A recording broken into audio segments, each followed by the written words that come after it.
Hi,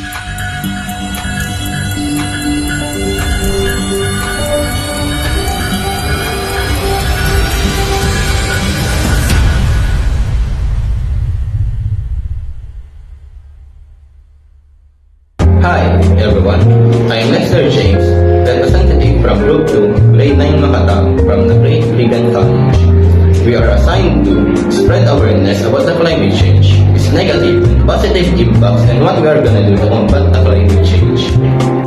Did you know that according to United Nations, climate change is the long-term changes in temperatures and weather patterns on Earth? There is an alteration in the Earth's temperature, and this is damaging the ecosystem and human beings. It is happening at a very fast pace, so it is necessary for us to act now. There are factors that can cause the climate change. Here are the following. 1. Natural causes. Some amount of climate change can be attributed to natural phenomena.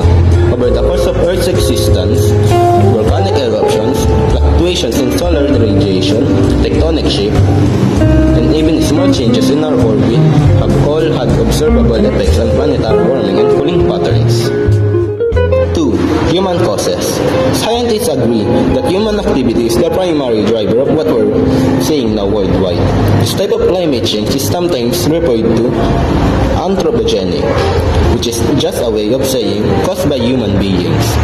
The unchecked burning of fossil fuels over the past 150 years has drastically increased the presence of atmospheric greenhouse gases, most notably carbon dioxide. At the same time, logging and development have led to widespread destruction of forests, wetlands, and other carbon sinks, natural resources that store carbon dioxide and prevent it from being released into the atmosphere. Here are some positive impacts. Agriculture. It can increase crop productivity and expand the areas where certain crops can be grown. Tourism. It can increase tourism opportunities in some areas. Heating.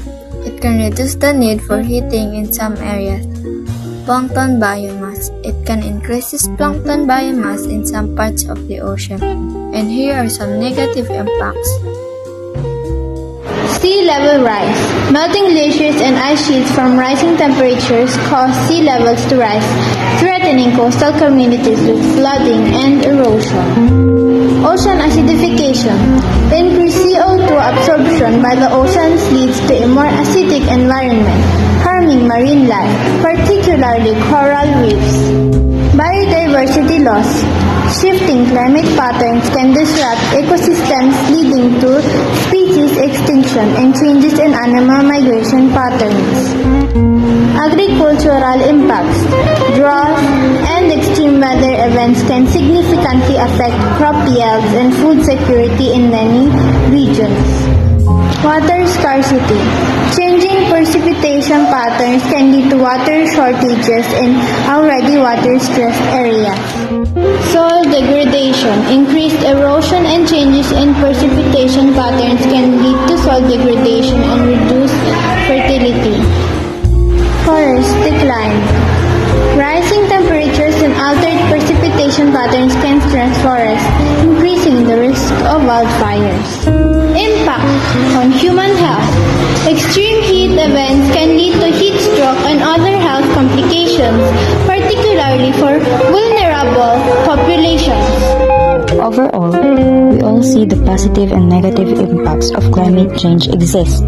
The overwhelming consensus is that the negative effect far outweighs any potential benefits, making urgent action to mitigate climate change crucial. Here are some things that we can do to help fight against climate change. Save energy at home.